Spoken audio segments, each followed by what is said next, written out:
She went through the wall, not the door, not the window.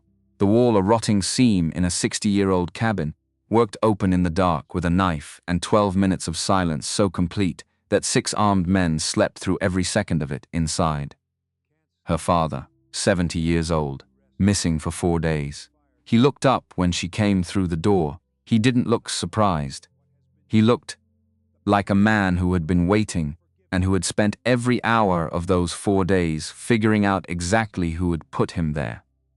She crossed the room in 8 steps and sat beside him in the dark, and he put his mouth close to her ear and said the thing that changed everything I've known since the second day. The man who arranged this, a pause, measured, deliberate, is your brother. She didn't move, didn't breathe. Because the person who had hired her to rescue her father, the person who had chosen her specifically, calculated her odds, and expected her to fail, was sitting in a hotel room 40 miles south, waiting for news he had already arranged. Have you ever been hired to save someone and slowly realized the person who hired you never wanted them saved at all? That's not a hypothetical, that's Colorado. October, 1882. And that's where this story starts. Not with the cabin, not with the 6 armed men, not even with the old farmer who'd been missing for 3 days, while his son sat in a hotel room in Colorado Springs, wearing a suit without a single wrinkle, waiting for news he'd already arranged. It starts with Nora Calloway, sitting alone at a corner table in a place called the Broken Spur, drinking coffee that had gone cold 20 minutes ago, and watching the door the way she always watched doors, not for what came through them, but for what came through them wrong.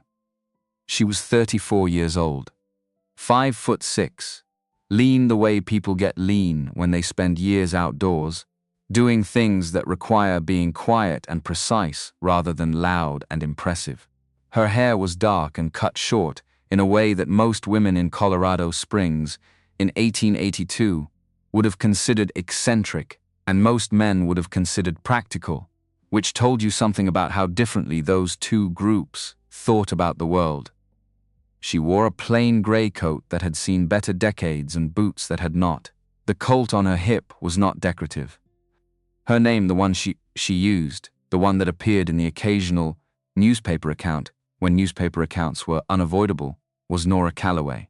The name she'd been born with was something she'd put away at 18 and hadn't touched since, the way you put away a thing that belonged to a version of yourself you were no longer certain how to be. She'd been in Colorado Springs for 4 days, waiting on a job that had fallen through when the man who hired her turned out to have been the one causing the problem he'd hired her to solve. That happened sometimes. People were complicated. She'd collected half her fee, turned down the other half on principle, and was now sitting in the Broken Spur with cold coffee and nothing in particular to do until something worth doing appeared. Something appeared at 2:15 on a Tuesday. He came through the door and she clocked him in under 3 seconds. 36, maybe 37. The suit was gray wool, well-tailored, and immaculate in a way that required specific effort, the kind of effort a man made when he wanted the clothes to communicate something deliberate about who he was and what he was worth. His jaw was set. His posture was the posture of a man who'd spent enough years being taken seriously in rooms full of people trying not to take him seriously that it had calcified into a permanent default. He didn't look around when he came in. Walked straight to her table like he'd memorized the route in advance. People who walked like that either knew exactly what they were doing or were performing the version of themselves that knew exactly what they were doing. In Nora's experience, that distinction mattered. He sat down without asking, placed a leather case on the table between them like a deliberate opening move. Nora looked at the case, then at him, kept her hands around the cold coffee. His name came out first, the way men who were accustomed to being recognized led with their names. Calhoun Hargrove. Then, without pause, I need someone who can get a person out of a situation that has gotten complicated. Most situations I get hired for started complicated, Nora said. What's the specific situation? The specific situation, Calhoun Hargrove explained over the next 12 minutes, was this: his father, Elias Hargrove, 70 years old, former cattle rancher, and current owner of 40,000 acres of prime Colorado land, had been taken from his ranch house 3 days ago by 6 armed men. Taken, not robbed. Nothing at the house was disturbed except the absence of 2 people. The second person taken was the housekeeper, a woman named Ida Voss, who had worked for Elias for 20 years. There had been a note. $180,000. 10 days. Calhoun didn't have the money. More to the point, his exact words, he didn't believe paying would resolve the situation. Nora listened to all of it. She was good at listening. Not the performative kind of listening where you nodded at regular intervals and made sounds that communicated engagement. The actual kind, where you heard what was being said and simultaneously heard the space around what was being said, the silences, the word choices, the places where the story moved too quickly or not quickly enough. The story moved too quickly in some places, and too slowly in others. The first wrong note landed in minute 3. Calhoun was describing the timeline when the note was found. When he'd arrived at the ranch, what the hands had told him, and he said, "I need him out before the other side decides the negotiation has extended past the point of usefulness. The negotiation, not. Before they lose patience, not. Before my father gets hurt. The negotiation." Nora kept her face exactly where it was. Filed the word away like a small stone in a pocket. The second wrong note arrived about 4 minutes later, subtle enough that she might have missed it in a different context. Calhoun had been talking for nearly 8 minutes at that point, describing the property, the ranch hands' accounts, the conditions of the note, and in 8 minutes of talking about the disappearance of his 70-year-old father, he had not used his father's name once. Not once. Men who were afraid for their fathers used their fathers' names. It was reflexive, the way you called out to someone when you were scared. For them, even when they couldn't hear you, you named them. Because naming them was a way of insisting on their reality, their personhood, their continued existence in a world that had suddenly become uncertain. Calhoun Hargrove talked about his father the way a man talked about a property line dispute. With precision and without affection, she asked her questions carefully, the ones that gave her the information she needed, without telegraphing what she was noticing. How many men had the ranch hands counted? 6, possibly 7, but no one got a clear look in the dark. What direction had they ridden out? South, toward the foothills. Had anyone contacted the law? He'd spoken to the county sheriff, who'd said the situation was outside his jurisdiction without a clearer lead. And the ransom note, was it handwritten? Calhoun slid a copy across the table. She read it. The handwriting was clean, deliberate, the kind of script that belonged to someone who'd had proper schooling somewhere along the way. The language was precise, specific about the amount, specific about the timeline, vague about the location and the method of exchange. Professionally vague. She set the copy down. "I'll need a day to look at the land before I go in," Nora said. Calhoun's expression shifted almost imperceptibly, a tightening that wasn't quite impatience, but was in the same neighborhood. "I don't think we have the luxury of. Who tell me there's no time to understand what I'm walking into," Nora said, and she kept her voice even and reasonable, because she wasn't saying it to be difficult. She was saying it because it was true. Usually have some advantage in my not understanding it. The silence that followed lasted exactly long enough to tell her something. Calhoun settled back. 1 day. No more.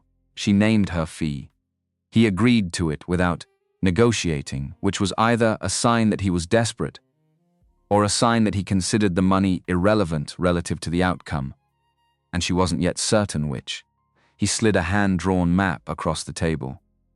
The ranch house coordinates, the general area of the foothills where the ranch hands believed the kidnappers had headed, some topographical notes. She studied it for 2 minutes, memorizing the details that mattered and noting the ones that were conspicuously absent. There was no information about water sources, no notation of the old logging trails she knew crossed that particular stretch of terrain, and the scale was slightly off in a way that made the distances seem shorter than they were. The map was accurate enough to send her in the right direction. It was inaccurate in ways that would prevent her from fully understanding the layout before she arrived. That was intentional. She was nearly certain of it. She folded the map and put it in her coat pocket.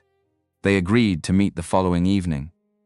Nora finished her cold coffee after he left, sat for another few minutes watching the door out of habit, and thought about the word negotiation and the name that was never spoken and the map that was accurate the ways that served Calhoun Hargrove's purposes. Then she went to get her horse.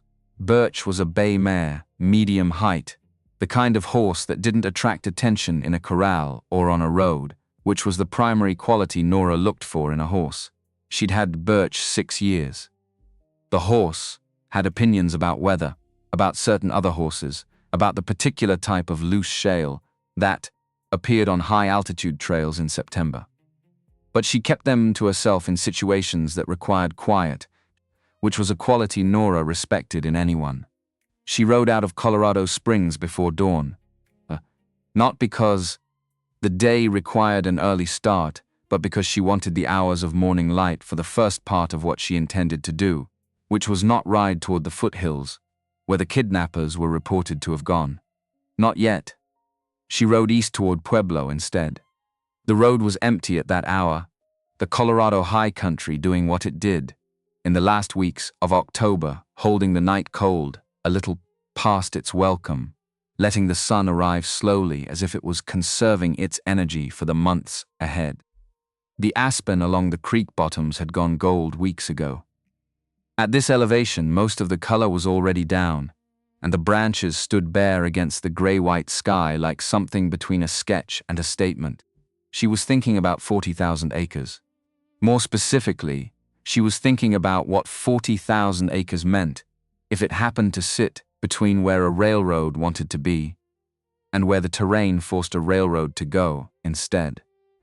She'd heard about the Kansas Pacific Southern Colorado ambitions in passing, the way you heard about most large commercial movements in the West through fragments of conversations in surveyors' offices and the occasional newspaper that made its way to wherever you happened to be. The railroad had been pushing south since at least 1879. The challenge was land.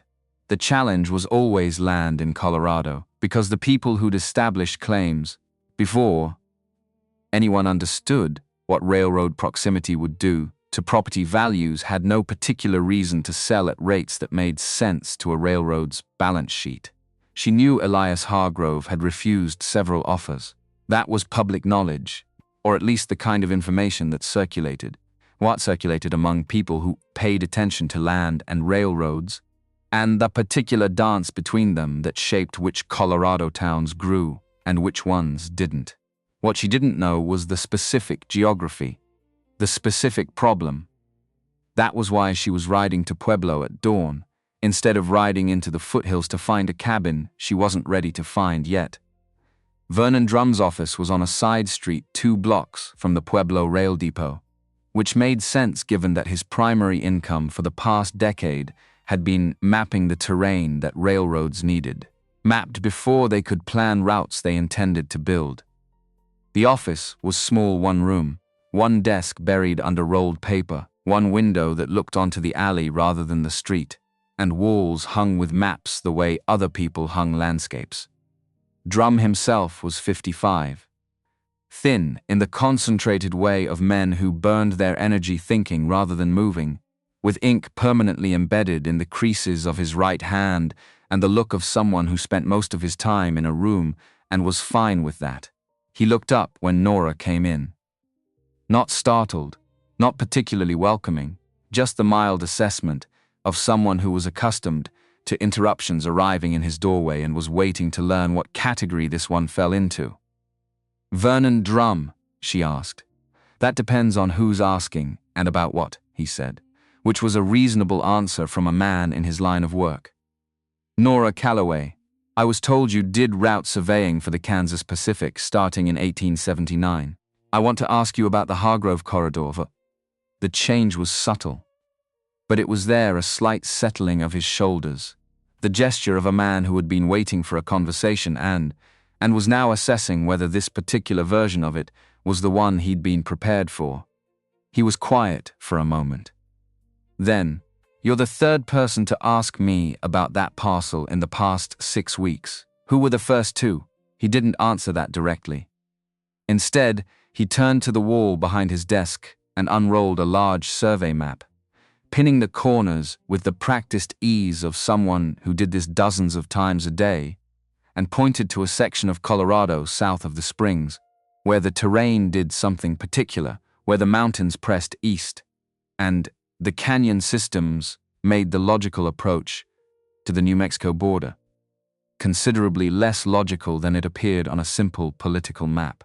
"The Hargrove land," Drum said, and his finger traced the parcel's western edge, then its eastern edge, then the ground on either side of it. "I've surveyed this corridor 7 times since 1879. Different seasons, different instruments, different engineers on the oversight side. Every single time, the conclusion is the same." He paused, not for drama, but for the precision of someone who had spent a career dealing in exactness.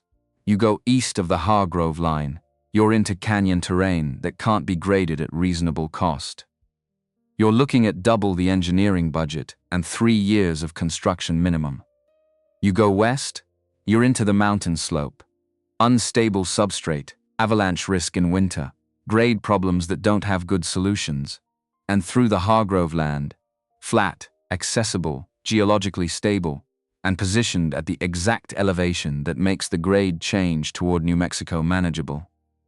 He said it without inflection, a man reciting a conclusion he'd arrived at too many times to find it interesting anymore. "It's not a preferred route. It's the only route, Zad, from an engineering standpoint. Everything else is a workaround with a significant cost penalty." Nora looked at the map.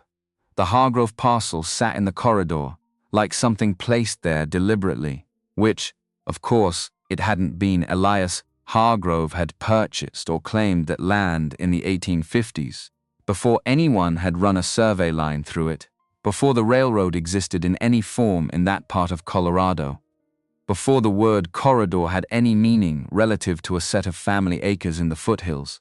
If that land changed hands, Nora said, if the current owner was replaced by someone more willing to negotiate, what happens to the railroad's timeline? Drum turned from the map to look at her directly. He had the kind of eyes that had spent so many years measuring things in the physical world that they'd gotten very good at measuring things in general. "There's a draft purchase agreement already prepared," he said. "The Kansas Pacific's acquisition legal team filed it 8 months ago. It's waiting on a willing seller." A pause. "Or a different legal circumstance." "What kind of different legal circumstance?" "The kind where Elias Hargrove is no longer in a position to refuse." He said it flatly, without apparent moral opinion, the way you might describe a geological fact. If he died intestate or was legally incapacitated, the estate would fall to his heir. If the heir was amenable to a sale, and I have reason to believe one has been in conversation with the railroad's people for some weeks, the purchase could close inside a month. The room was quiet for a moment. Outside the window, a wagon passed on the alley, the driver saying something to his horse in the low murmuring voice that horsemen used when they weren't actually communicating information, just reassuring presence. "Who's been asking about this parcel?" Nora said again. Drum looked at her for another moment. Then he said, "The first one was a man from the railroad's legal office in Denver. Standard inquiry, asking whether I stood by my survey assessments. The second one," he stopped, started again. "The second one was a man named Hargrove, Calhoun Hargrove. He came in here 5 weeks ago and asked me whether a modified corridor farther east could be made to work. And I told him no. Told him what I just told you. The eastern corridor is not viable." Drum turned back to the map. He thanked me and left. He had the look of a man who'd asked a question, hoping for a different answer, and wasn't surprised to have gotten the one he'd expected. Nora left Pueblo at noon. She had what she needed from Vernon Drum, though what she had was not a comfort. It was confirmation, which was a different thing. The shape of something she'd already begun to see, clarified into something she could no longer reasonably doubt. Calhoun Hargrove had checked whether there was an alternate railroad route that didn't require his father's land. There wasn't, so the land was the obstacle, and the land's owner was the obstacle. And Calhoun had, at some point in the weeks before 6 armed men rode out to a ranch in the San Juan foothills, determined that he needed the obstacle resolved. Drum hadn't told her the financial arrangement directly, but he hadn't needed to. The purchase agreement on file was for $2.4 million. She'd worked that number out from what he'd said about the corridor value and the railroad's cost-benefit calculations. 20% of that was $480,000 for the son who managed the estate, for the heir who authorized the sale, for a man in a gray wool suit who used the word negotiation when he meant something entirely different. She rode west toward the foothills, and she was thinking about a name she'd never said aloud to anyone in 16 years. A name she carried not in her memory, exactly, but somewhere closer to the chest than that, the way you carried things that you hadn't resolved, and hadn't released, and hadn't found the third option for. Her father's name, Elias Hargrove. She was riding toward a cabin where he was being held, hired by his son to fail at rescuing him, and the particular weight of that fact had a quality unlike any situation she'd walked into in 16 years of walking into difficult situations. Not heavier, necessarily. Just differently weighted. Personal. In a way that she didn't have a professional framework for, and was going to have to manage without one. She kept riding. She found the cabin at dusk, not by following Calhoun's map precisely, but by reading the smoke column that rose against the late October sky 2 miles southwest, thin, steady, deliberate. The fire of people who'd been told they were staying a while, and had what they needed to stay comfortably. She tied birch in a hollow where a limestone outcrop backed by a dense stand of juniper created a natural blind. She gave the horse water from the canteen, told her to stay quiet out of habit rather than necessity, and moved on foot along the ridge until she had a clear angle on the structure below. Single-room cabin with a storage addition on the north side. Log construction, probably 60 years old. Stone chimney on the west end working steadily. 2 windows facing south, 1 east. Behind the cabin, a makeshift pole corral containing 6 horses, not trail horses. Good animals, well-maintained, recently shod. The kind of horses that cost real money and received regular care. That was the second confirmation of what the first confirmation had already told her. Desperate men running a kidnapping for ransom used whatever horses they had. These men had been supplied with quality animals because the person who arranged this had a budget for it. Because this was a managed operation rather than an improvised crime. She spent 90 minutes in observation, 5 men inside, 2 outside, rotating on a 2-hour schedule. The eastern sentry stood more than walked his post, was the northeast corner of the cabin, and he spent most of his rotation with his back against the logs, the posture of someone who'd been doing this long enough to stop worrying about it. He was young. She could read it in the quality of his movement even at distance, the overconfidence of someone who hadn't been in enough situations to understand which elements of them were genuinely dangerous. The western sentry ran a circuit around the south end of the corral and back, roughly 4 minutes per loop. More disciplined than the eastern man, but equally predictable, because the predictability had been established over days and had calcified into habit. At 9 o'clock, a man came out of the cabin alone. Not for the rotation. He stood on the south side and lit a cigarette and looked at the night with the quality of someone conducting an inventory, rather than taking a break. Silas Vance. She'd seen him once before, 2 years ago in Cheyenne, pointed out to her by a woman who ran a boarding house near the rail yard, with the economy of someone who'd said it before. Don't ask his name, don't make yourself memorable to him. Nora had asked his name anyway because she made a habit of knowing the names of people she might need to know about. Vance was 47, built compact, weathered into something unreadable. He didn't operate like a criminal. He operated like an engineer, the kind who came in after someone else designed the project, and whose specific skill was making the uncomfortable realities run smoothly. He had never been arrested, not because he was lucky, because he was methodical, and because the men who hired him understood that his continued freedom was inseparable from their own. His presence told her several things at once. Whoever commissioned this had the money and connections to reach someone like Vance.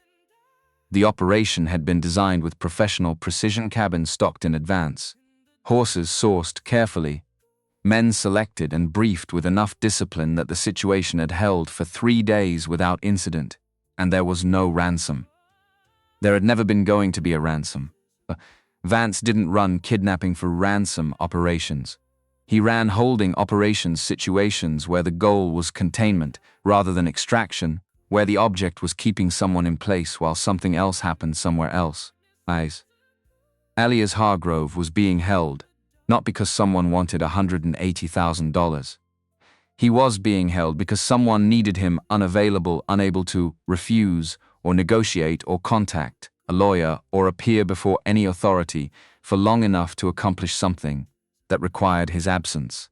And Nora Calloway had been hired because her name meant something, and a story about a failed rescue carried more weight when the rescuer was someone whose failure was genuinely credible.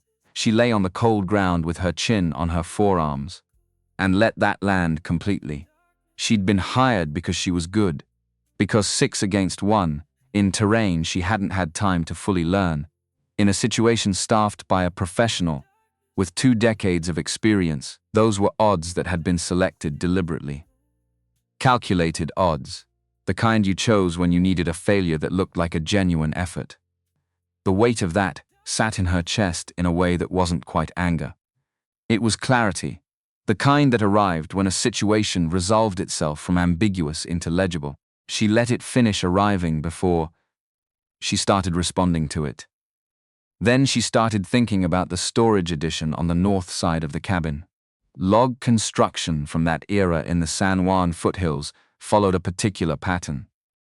Storage additions were built after the main structure, butted against the north wall for the cooler exposure, and 30 years of Colorado seasons did specific things to the joints where the addition met the main wall.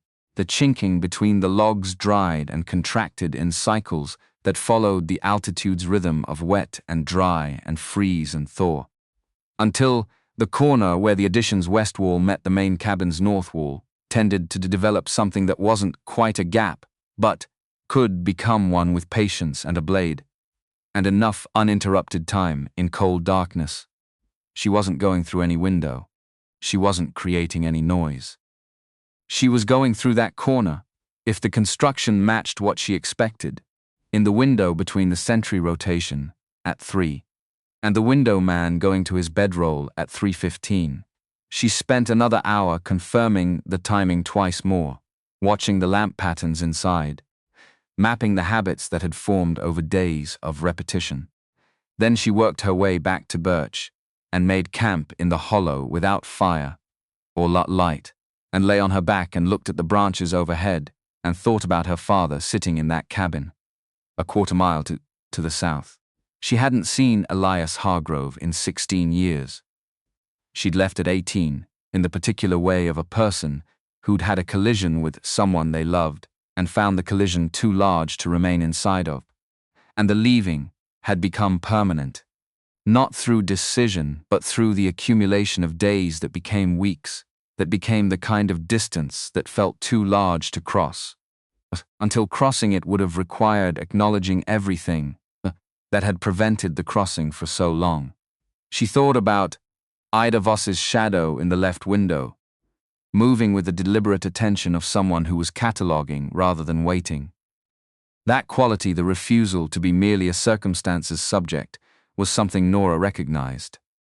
You either decided you were going to be a witness to what was happening to you, or you decided you were going to be a participant in it. The second choice didn't guarantee better outcomes. It just guaranteed that you showed up to whatever happened as yourself. She closed her eyes, calculated the angle of the northwest corner and the distance from it to the eastern sentry's position and whether 4 hours of sleep would give her what she needed for what came next. It would have to. The northwest corner of the storage addition was exactly what she'd calculated. The chinking between the second and third logs from the bottom had dried to powder in the seam, where 30 years of thermal cycling had done its patient work. She worked with a thin-bladed knife, not cutting but persuading, following the natural direction of the wood grain, moving with the material rather than against it. It took 12 minutes, sweat on her neck despite the cold. 12 minutes of the particular silence that required its own quality of attention, because the cost of a single moment of impatience was a sound that traveled on still mountain air to a man who slept light. The third log's end moved when she applied steady lateral pressure. Not much. Enough. She worked the joint for another 2 minutes until the gap was sufficient, and then she was through it into the storage addition, and she held herself still for 30 seconds and let her ears fill in what her eyes couldn't. 4 breathing rhythms from the main room. All even. Deep sleep, not the shallow performance of men pretending. Someone shifted once on a bedroll, and then went still again. And then, from beyond the interior door, something else. 2 voices below the threshold of words, just the vibration of low conversation carried through the planks. One she didn't recognize immediately. Careful, measured, the voice of a person conserving both sound and energy. The other one she'd have known anywhere, in any room, regardless of 16 years between now and the last time she'd heard it, because there were voices that lodged in the memory the way certain weather did, not as information but as sensation, something the body kept even when the mind had been trying to set it down. Her father's voice, still in low conversation with someone who could only be Ida Voss, alive, alert, unbroken. She stood with her hand on the interior door, and absorbed that for exactly as long as she could afford, approximately 3 seconds, and then she opened the door and went in. The lamp was turned low, throwing amber light that reached maybe 6 feet before the shadows took over. 4 men on bedrolls against the far wall, all genuinely down. The 5th man, the one whose rotation had him at the window, had stepped away from his post and was moving toward his bedroll between the window and his sleeping place, not yet horizontal. She waited. Let him lie down. Let the quality of his breathing change, from the breathing of someone settling to the breathing of someone gone. Then, she crossed the room. Ilias saw her the moment she cleared the interior door. He didn't react with surprise. He didn't react with audible relief. He went still with the stillness of someone who had been waiting for a particular thing to arrive, and was now adjusting their understanding accordingly. His hair was fully white. His face was the face of a man who had lived outdoors for 50 years without caring whether the sun was damaging anything, and it showed not as damage but as record. His hands rested on his knees, large-knuckled, scarred in the pattern of a man who'd done real work over a lifetime. He raised 2 fingers from his knee, pointed at her, pointed at himself, made a small, slow circle encompassing the room, the situation, everything that needed to be understood before anything else happened. You came for me, I know. There's something we need to discuss first. She crossed to him in 8 steps and sat against the wall at his side. His mouth came close to her ear, his voice less than breath. Calhoun sent you. Yes. He doesn't know who you are. No. A pause in which they both processed the particular irony of that without naming it. Do you know what's actually happening here? She asked.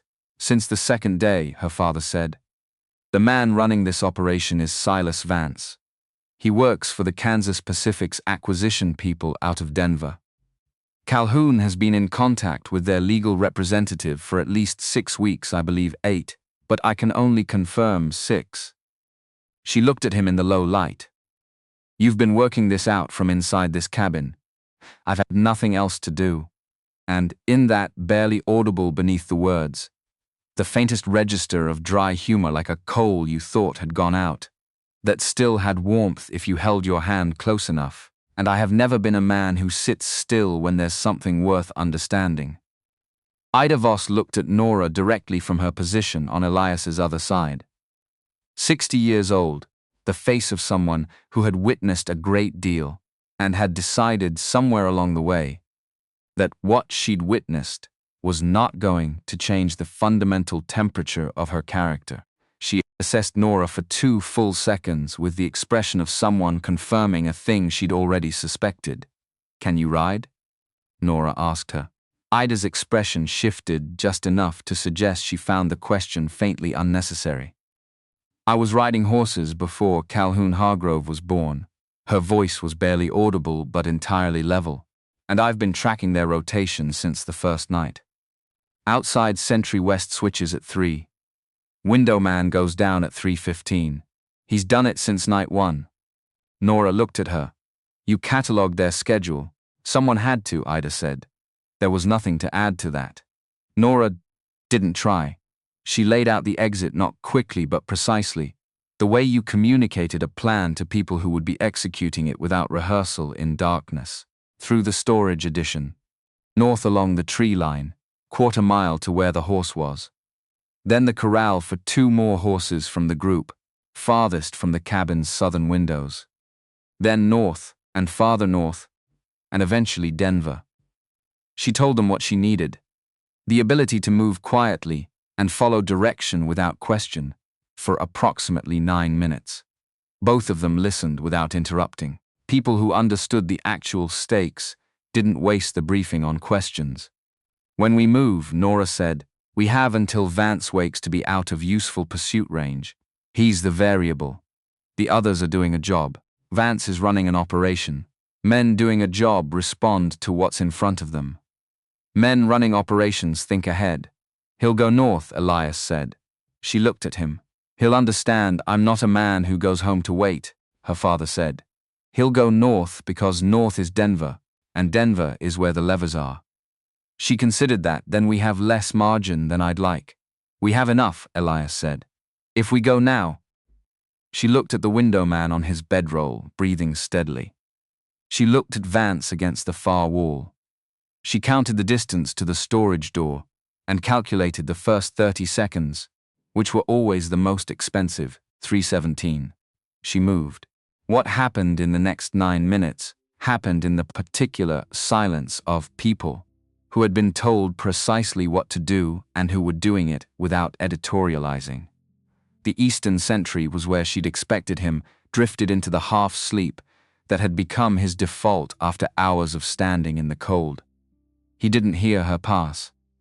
The Western Sentry completed his circuit, and she was behind the corral before he turned. 2 people neutralized without contact, without sound, purely through the use of their own established patterns against them. Elias came out of the storage addition with the care of a man who understood that this particular 90 seconds required everything he had and was spending it accordingly. Not rushing, not performing calm either, just moving with the precision of someone who'd made a decision and was now its instrument. Ida had his arm without being asked. They went north, away from the corral, toward the tree line that Nora had identified from the ridge above. 300 yards. The pines absorbed them and the cabin fell away behind. 200, 100. Birch was waiting in the hollow, completely still, registering their arrival with the mild attention of an animal with impeccable situational awareness. "She's enormous," Ida said when they reached her. "She knows when to be quiet," Nora said. The corral retrieval took 4 minutes. The 4 horses farthest from the southern windows were separated from any sight line by the bulk of the corral structure itself. Nora wrapped the hinge of the gate in cloth before touching it. 2 horses out, guided north through the trees, on rope leads rather than ridden, because the sound of hooves on frozen ground carried farther than the sound of careful footsteps. When the tree line gave them enough cover, they stopped. Nora rigged makeshift riding arrangements from the rope she carried, not proper saddles, not even close, but functional enough for the distance required. Elias mounted with the deliberateness of a man returning to something his body remembered even if the week had made the memory temporarily uncertain. Ida went up without assistance and settled with the competence she'd been advertising since the cabin. They were a mile north before any light appeared in the cabin's windows. 2 miles before they heard anything from behind them. 3 miles before, Nora felt the particular settling in her chest that told her the immediate danger had passed, and the more complicated danger, the one that lived in Denver, in courtrooms and offices, and the machinery of consequence was about to begin. Which direction? Elias asked when she pulled up to let the horses breathe. Not Colorado Springs. Calhoun will have something positioned there. She looked at the road ahead, dark except for the stars. Denver, Ida confirmed, not a question. The railroad's legal people are in Denver. The federal land commissioner maintains a regional office there. Cornelius Fitch, your attorney, is in Denver. Nora kept her eyes on the road, and the Denver Tribune has been covering railroad acquisition practices for 3 years. From her right, she felt her father looking at her with the particular quality of attention she remembered from childhood, the kind that didn't require you to look back to know it was there. You figured out more than Calhoun intended, he said. He told me about the negotiation, she said. Not about you. Men who are afraid for their fathers use their fathers' names. He didn't use yours once in 12 minutes. The road north was pale under the stars, the mountains falling away behind them, and the high plains beginning their slow opening to the east. At 7 in the morning, they reached a telegraph station at a small settlement without a name on any map she'd seen. Elias dismounted before she could say anything and walked inside. 20 minutes later, he came out with the expression of a man who has done something that cannot be undone and has made peace with that before doing it. 4 telegrams, he said. The Federal Land Commissioner's office in Washington, Fitch in Denver, the Colorado Land Board, and the Denver Tribune. She looked at him.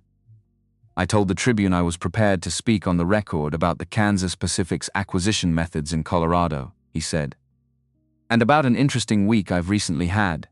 Ida looked at the old man in the growing morning light, the white hair, the weathered face, the quality of a person who had decided what he was going to do and had done it, and was not particularly interested in revisiting the decision. Elias, she said, you've just started a war. Calhoun started a war, her father said. I'm making sure everyone can see the battlefield.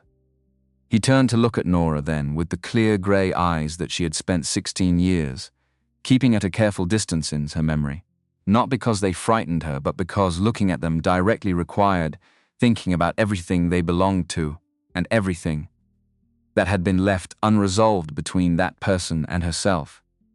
Denver? He said. She held his gaze for a moment. Denver, she said. They rode north as the sun cleared the mountains and the first genuine warmth of the October morning found them on the road.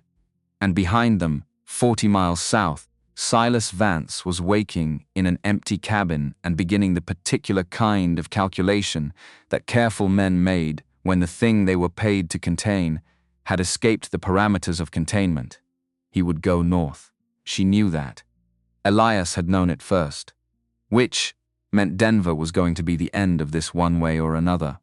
The question was which version of the end arrived first, and whether Elias's 4 telegrams had bought them enough of a lead to determine that answer themselves rather than have it determined for them. The road stretched ahead. The mountains receded. The high plains opened in the particular way. They opened at this hour not dramatically, just steadily, the horizon expanding by degrees until it contained everything and was answered only by sky. Nora kept the pace steady and watched the road and thought about a word spoken in the wrong context in a saloon in Colorado Springs, and about what it meant that a single misplaced word had been enough to unravel something a man had spent months constructing. Words were like that. They carried more than people realized. and they cost more than people planned for. And once they were out in the world, there was no calling them back. You could only ride north and deal with what they'd set in motion. That was what she intended to do. Silas Vance woke at 4 in the morning, not because of a sound, because of the absence of one. 22 years in this work had done something to the architecture of his sleep, had built into it a sensitivity to the particular texture of silence that meant everything was normal, versus the particular texture of silence that meant something had changed, and he was the last to know about it. The second kind had a weight to it, a density, the kind that pressed against the back of his skull even before his eyes opened. He lay still for 3 seconds, orienting without moving, cataloging what he heard, breathing from the men on his left, whined against the north wall, the fire reduced to embers, no longer feeding sound into the room. The window man's bedroll, which should have had the particular quality of occupied stillness, didn't. He sat up. The corner by the left wall was empty, not the unsettled empty of someone who'd stepped outside for a minute. The settled empty of a space that had been vacated with intention and had already adjusted to its new condition. Vance moved through the room to the storage door without waking anyone. The storage space opened onto the night, and the night told him immediately what had happened. The corner joint on the northwest wall had been worked clean from the inside, not broken. Separated at the seam with patience and a blade, following the direction of the grain rather than forcing against it. Someone had come through that gap from outside, moved through the storage space, entered the main room, and left with 2 people. All without waking 6 armed men. He stood in the cold for a moment and let the facts arrange themselves. The woman was better than Calhoun Hargrove had told him she was, which meant Calhoun hadn't fully understood what he was buying, which was the risk you ran when you hired someone based on their reputation rather than specific knowledge of their methods. Reputation was a summary. Methods were the actual thing, and the method on display in the northwest corner of that storage edition was not the method of someone who'd gotten lucky with a deteriorating wall. It was the method of someone who'd spent the previous day identifying exactly which wall would deteriorate usefully and then planned the extraction around that specific point of entry with enough precision to execute it in near total silence. He went back inside and woke 2 men, sent them south toward Colorado Springs, because south was the instinctive direction and someone needed to cover it even if it was wrong. Sent 2 more east, covering the road to Pueblo and whatever connections a careful person might have in that direction. Then he took the remaining man and went north himself, not because he was certain north was right. Because north was Denver, and Vance had been watching Elias Hargrove for 4 days and understood something about the man that Calhoun apparently hadn't factored into his planning. A 70-year-old farmer who'd refused 6 purchase offers over 3 years and then spent 4 days in captivity with his eyes closed and his breathing controlled, listening to every conversation in range. That man didn't retreat to his ranch house when someone opened the door for him. He went to where the leverage was. He went to where people with authority to act on what he knew could be found. The leverage was in Denver. Vance rode hard into the pre-dawn dark, his remaining man half a length behind, and he did the calculations that the situation required. He was at minimum 3 hours behind them. Probably 4, given that they'd left in the early morning and had a horse already positioned. He was riding into a situation whose shape was changing faster than he could see it change, which was the fundamental problem with holding operations. When containment failed, the dynamic inverted entirely, the contained becoming the ones doing the containing. He'd been in this position before in 22 years, 3 times.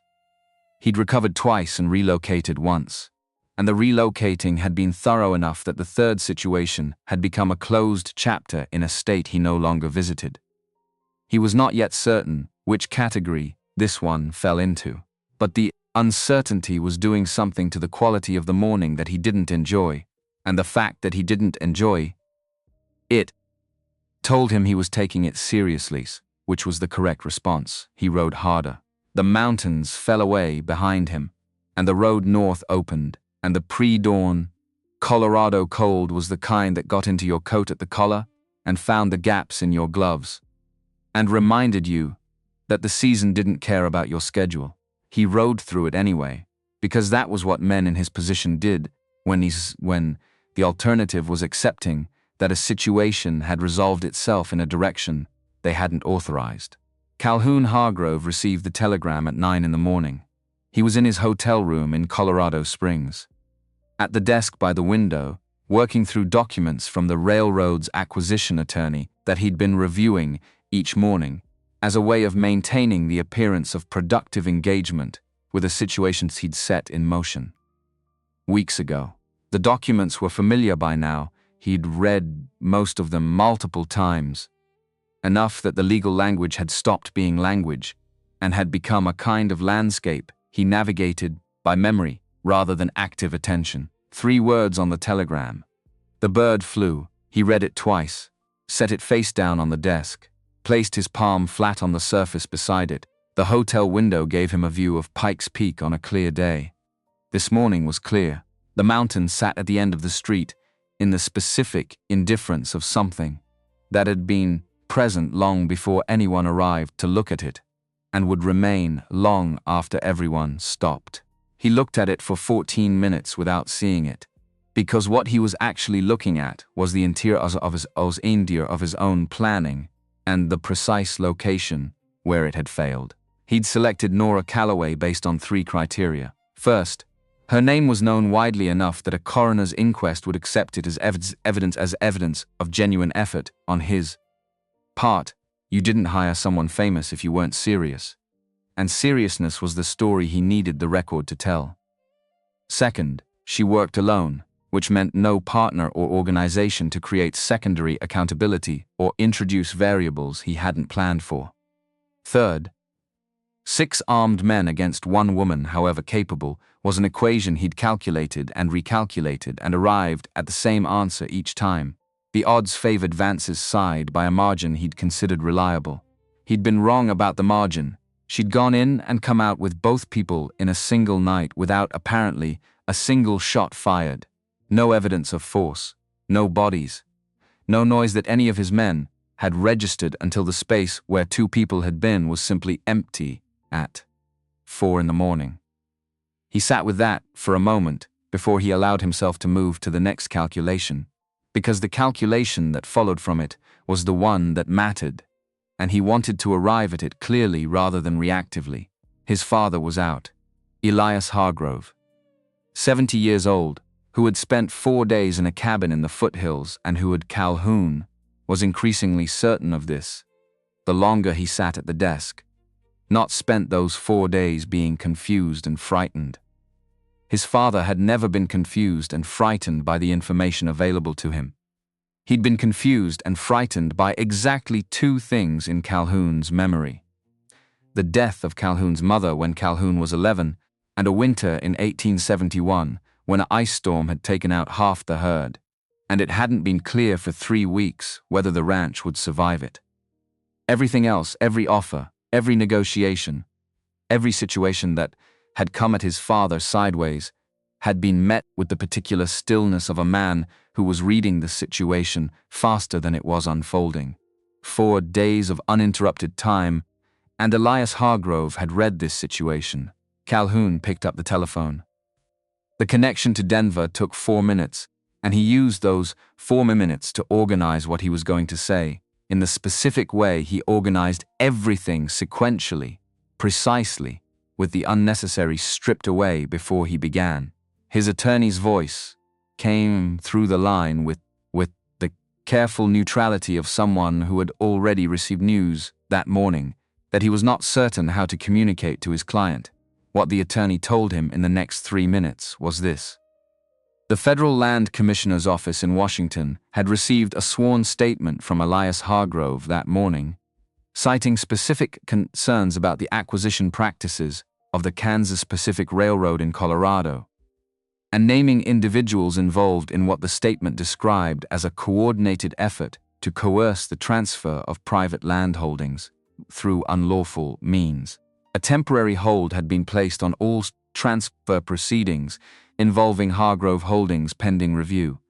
The hold was federal, which meant it operated independently of anything Calhoun could influence in Colorado, through any instrument he currently had access to, in any time frame that mattered.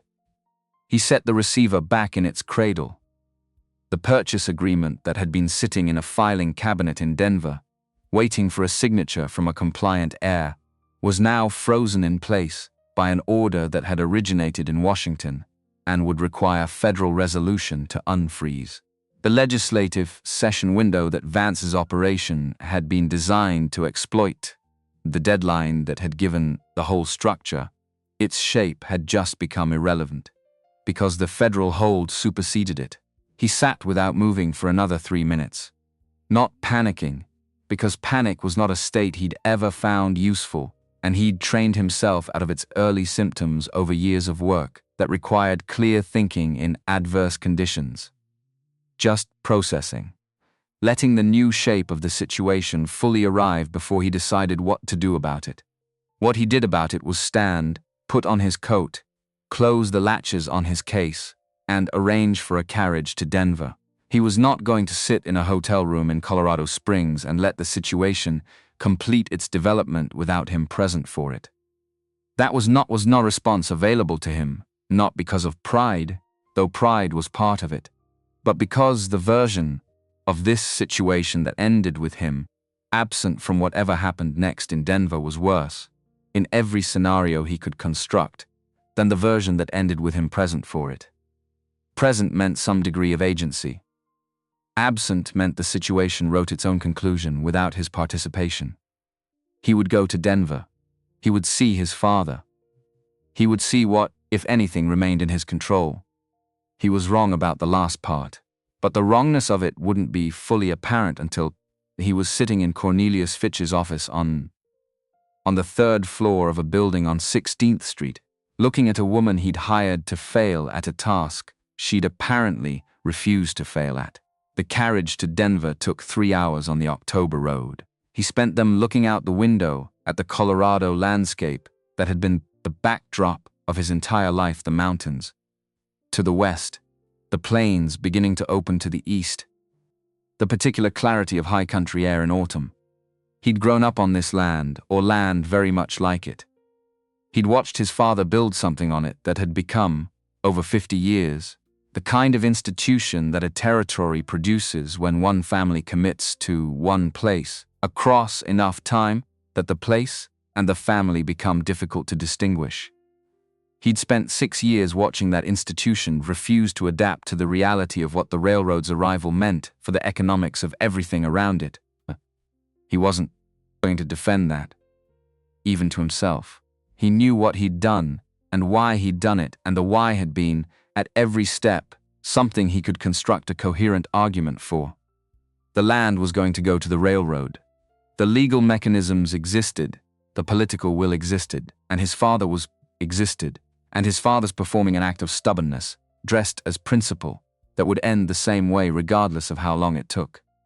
He'd been accelerating an inevitable outcome and taking a percentage of the transaction for his trouble. That was the argument. The argument had been sufficient for 6 weeks of planning, and the arrangement of Vance's operation and the selection of a rescue attempt designed to fail. It had been sufficient right up until the moment he'd said the word negotiation in a saloon in Colorado Springs, and the woman across from him had filed it away in a way he hadn't noticed until it was too late to take it back. That was the thing that had broken it. Not the federal investigation, not Vance's failure. One misplaced word in the 3rd minute of a conversation. He was his father's son in more ways than he'd recognized.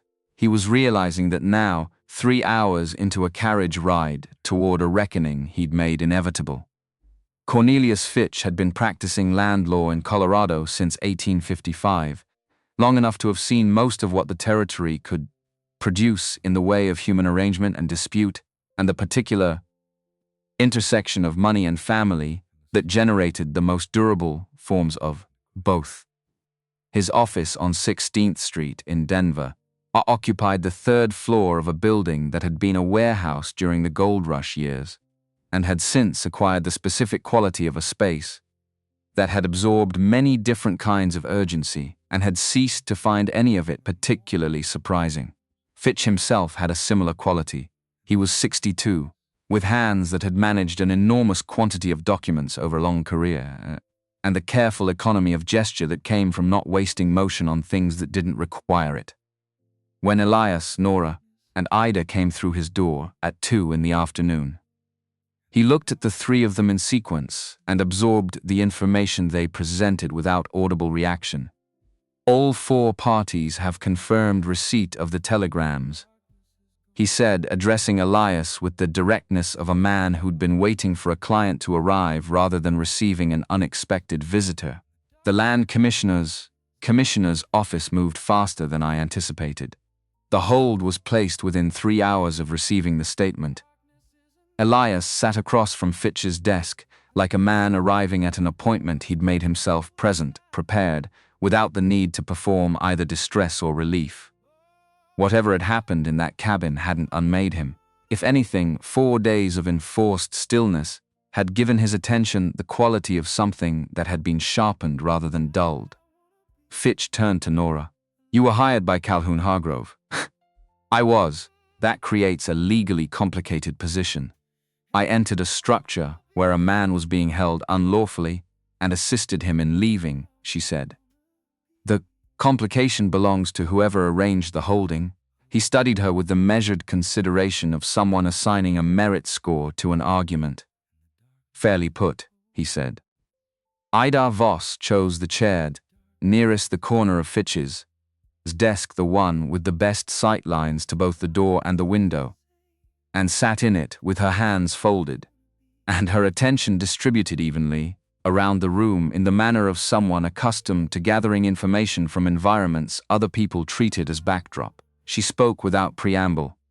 "I want to provide a formal statement, a complete account of everything said within my hearing during the period of confinement.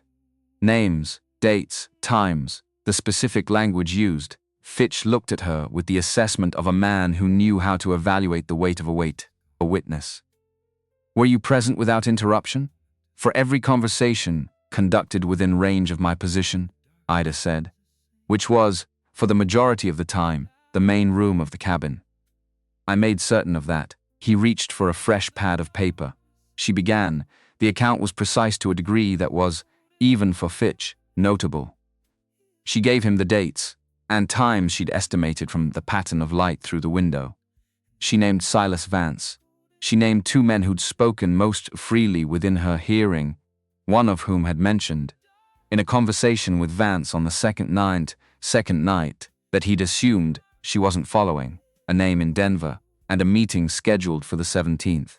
She described the financial arrangements as she'd understood them from fragments assembled across 4 days, with appropriate distinctions between what she'd directly heard and what she'd inferred. Fitch wrote everything. Nora stood near the window during this and looked down at Larimer Street. Denver in late October, the city doing what it had been doing since the railroads made it, generating the layered noise of a place that had grown too fast in the previous decade and was still deciding what kind of place it was going to be. She watched the street and thought about Silas Vance, somewhere behind them on the North Road, recalculating. She thought about the draft purchase agreement Vernon Drum had described, sitting in a filing cabinet in a railroad legal office in this same city, written and waiting, and now, for the moment, inaccessible. Calhoun was coming. She was nearly certain of it. He wasn't a man who ran. She'd understood that from the saloon, from the specific quality of his stillness, when she'd refused to follow his map, and he'd agreed rather than escalate. The stillness of someone who understood that retreating was tactical, and not defeat, who was always 2 moves ahead, who would arrive in Denver not to surrender, but to find whatever angle remained. There were no angles left. But he didn't know that yet. She turned from the window when Ida finished her statement. Fitch set down his pen and looked at the pages he'd filled with the satisfaction of a man who has taken delivery of something valuable and knows it. "There's one more thing," he said to Elias. "The investigation I've been building on the acquisition pattern. The instruments through which money moved before the survey results were published. It's been incomplete, missing the direct human connection between the Colorado operation and whoever authorized it from above Vance's level." He paused. "Warren's statement, if he provides one, completes that picture." Nora looked at Fitch. "Calhoun," she said. "His name is Calhoun." Fitch looked at her with a slight adjustment in his expression, not surprise but recalibration. "My apologies." "Calhoun's statement." He set his pen down fully. "He's coming, isn't he?" "Yes," she said. "You're certain?" "He's a Hargrove," Elias said from his chair, with a quality in his voice that was neither pride nor bitterness but something adjacent to both. "We don't run from things we've put in motion. We go to them. It's one of the less convenient qualities we share." Fitch nodded slowly, absorbing that, and picked up his pen again. There were more documents to prepare before the afternoon ended. Calhoun Hargrove arrived at Fitch's office at 4:15. He came alone, no attorney, no intermediary, no one to manage the presentation of his arrival on his behalf. He carried his case and wore his coat and had the composed exterior of a man who'd decided how he was going to walk through the door, before he reached it, not what he was going to say, necessarily, but how he was going to be when he said it. Then the door opened and he saw his father. Whatever composure he'd prepared dissolved into something involuntary, not grief, not remorse, not anything that simple or that clean. The face of a man confronting the full accumulated weight of a decision made in increments, each increment feeling manageable in isolation, whose sum was now standing in a lawyer's office in Denver wearing the expression of someone who had not yet finished deciding what to do with the fact of it. Elias spoke first. "Sit down, Calhoun." Calhoun sat, set his case on the floor at his feet, placed his clasped hands on the desk surface in front of him. Didn't look at his father or at Nora or at Fitch or at Ida. He looked at his own hands. And the quality of his looking at them was not the quality of a man ashamed of what they'd done, but the quality of a man examining the instruments of a decision he was no longer fully certain he could defend. Elias let the silence run its natural length. He'd always known how to use silence. Nora had learned that from watching him as a child, had understood that when her father stopped talking, the quiet that followed was not absence but pressure, a weight applied deliberately to give whatever came next enough room to land fully, rather than arriving into noise. "I'm not going to tell you what I know," Elias said. "You already know what I know. I want to understand why." Calhoun raised his eyes. When he spoke, his voice had the quality of something that had been kept under controlled pressure for a long time and was now being released carefully, not because he was performing control, but because losing it would serve no purpose he could identify, and he was, at his core, a man who evaluated purpose before expenditure, because the land was always going to go to the railroad, he said. 10 years from now, 15, however long you held out, the legal mechanisms exist. The legislative will is there. You've been watching the same proceedings I've been watching. You know how this ends. I was accelerating an outcome that was already decided by forces larger than what one family holds. Elias, let that sit, and you'd receive 20% of the acquisition price as a state administrator, he said. Calhoun said nothing. I found the correspondence. Elias kept his voice at the same register, not accusatory, not elevated. Just the voice of a man stating what he knew. The letter from the railroad's acquisition attorney. Delivered to your home address, not your office. I noticed the return address during a visit in September. I said nothing because I wasn't certain, and then I became certain, and then I had 4 days in a cabin in the foothills to reconsider my certainty. He paused. I became fully certain on the second day. Calhoun processed this. Something moved across his face that was hard to name precisely, not shame alone, not calculation alone, but the specific expression of a man discovering that, The gap between what he believed his father knew and what his father actually knew was considerably smaller than it had felt from the inside. $480,000, Calhoun said quietly. The number offered not as justification but as acknowledgement, because even in this room, in this exact position, he couldn't stop himself from confirming the arithmetic.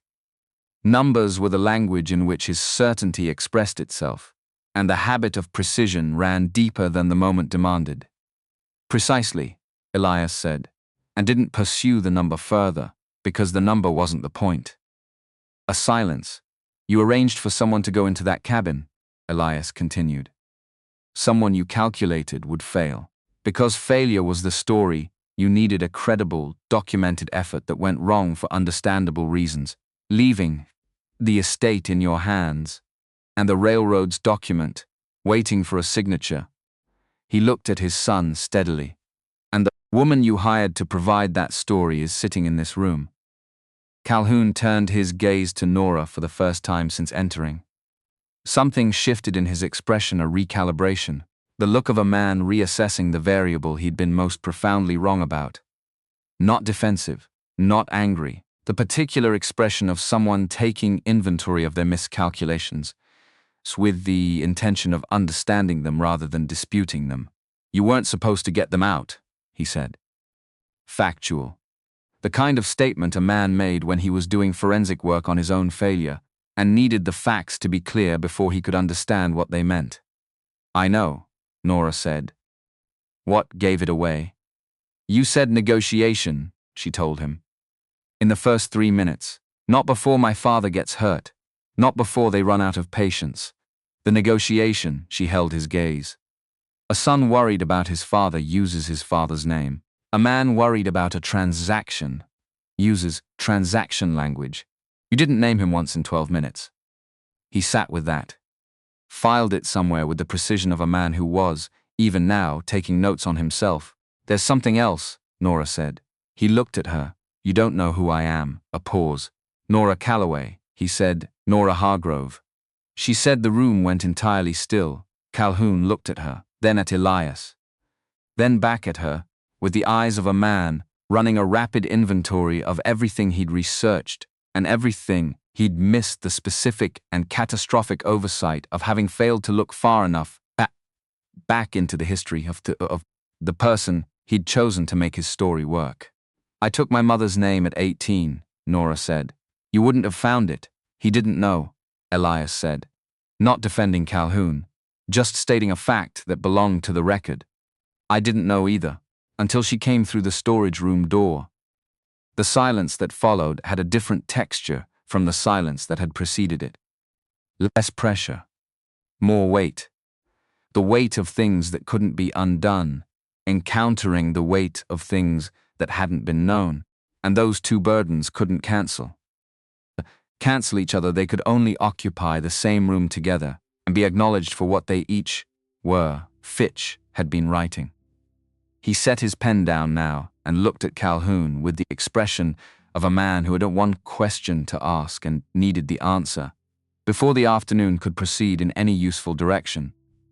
Are you prepared to provide a full account? Fitch asked. Names, dates, financial arrangements, the identity of the person in Washington who authorized this operation. Everything. Calhoun looked at his father for a long moment. Then he looked at Fitch. Yes, he said. Calhoun Hargrove's statement took 3 days. He was thorough. Fitch had been practicing long enough to develop an instinct for the witness who was holding something back, the specific quality of economy in certain answers, the slight recalibration of language around particular names, the pauses that belonged to people deciding what version of a thing to offer rather than simply remembering it. Calhoun exhibited none of those qualities.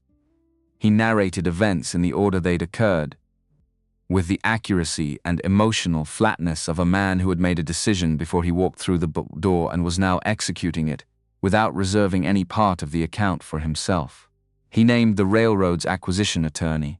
He named Silas Vance, including the method by which he'd made contact and the specific financial arrangements that had been structured to keep his name at a remove from the direct payment. He named the sequence of communications the letter Vernon Drum had inadvertently confirmed. The 3 meetings in Denver at an office that bore no railroad insignia, the financial instrument through which the 20% had been structured to move, and he named Orville Crane, the man in Washington, whose authorization had been required before any of this could proceed, whose political connections had allowed the strategy to operate without federal scrutiny, and whose name appeared in none of the documents, but whose instructions had been conveyed to Calhoun through an intermediary in language that Calhoun could reproduce from memory because he had, it turned out, a memory nearly as precise as his father's. A federal official from the Land Commissioner's office arrived in Denver by train on the second morning. His questions were more pointed than Fitch's and aimed at different targets, specifically at the Washington connection, at the structure of Crane's authorization, at the specific language used in the communications that had set the Colorado operation in motion. Calhoun answered all of them. Nora observed most of this from her position near the window, slightly outside the main action. She watched Calhoun's face as he spoke, and listened not just to what he said, but to the quality of his saying it. He wasn't performing contrition. A man performing contrition managed his delivery, paced the revelations, calibrated the next disclosure against the audience's response. Calhoun wasn't doing any of that. He was narrating, with the precision of a man who had evaluated purpose before expenditure and had arrived at the conclusion that the most purposeful thing remaining to him was accuracy. She wasn't sure what to do with that. She filed it the way she filed things that didn't have an immediate home, carefully, without forcing a conclusion, before the material had finished presenting itself. On the evening of the second day, with the federal officials' questions complete and Fitch reviewing the day's documentation, Elias came to find Nora where she'd been sitting in the small anteroom adjacent to the main office. She'd been there for an hour with a cup of tea gone cold and a copy of the Denver Tribune she'd read twice without retaining much of it, which was unusual for her, and told her something about the state of her attention. Elias sat down across from her. He looked at the cold tea with the mild expression of a man who had opinions about wasted tea, but had decided this was not the occasion for them. "You changed your name at 18, he said. "Yes, your mother's name. I needed to be someone without the weight of everything already decided about who I was supposed to be." She looked at the window rather than at him. "I needed room." He was quiet for a moment, in the specific quality of quiet that belonged to him, not empty, not waiting, just present. "Your mother would have said that was the right instinct," he said. "She always understood that certain things needed room to grow without interference." He paused. "I'm less certain she'd have agreed with how long the room stayed necessary." "The room became habit," Nora said. "Habits are easier to maintain than they are to change." "I know something about that," Elias said, with the precise wryness that she recognized as the register he used when he was acknowledging an uncomfortable truth about himself. "I've been in the habit of not reaching out for 16 years. I've revisited that habit more times than I'll enumerate. I decided each time that reaching out before you were ready would be placing my resolution above your time. That the same quality of imposition that sent you away in the first place." She finally looked at him. He was looking at his hands, the large-knuckled, scarred hands that had built something across 50 years and had refused 6 times to let that something be taken from him on terms other than his own. "You said things that night," he said. "The night you left. Things that were wrong not because they were untrue in the strict sense, but because they addressed the wrong problem with the wrong tools. I was afraid of losing you to a particular direction. And I expressed that fear as criticism, because I didn't know how to say I was afraid." He stopped, started again. "That was a failure of language, and underneath it a failure of character. I've had time to reach that conclusion. Too much time spent reaching it alone." Nora sat with that. There were responses available, several of them, in different registers, some easier than others, some truer than others. The intersection of easy and true was smaller than she might have wished. She chose the one that was true without being easy, because she'd made a long habit of that particular combination. "I know," she said. "I've known for a while. It took me longer to know it than it should have." She met his gaze steadily. "That's not an apology. It's an accounting. I'll take an accounting over a performance any day," her father said.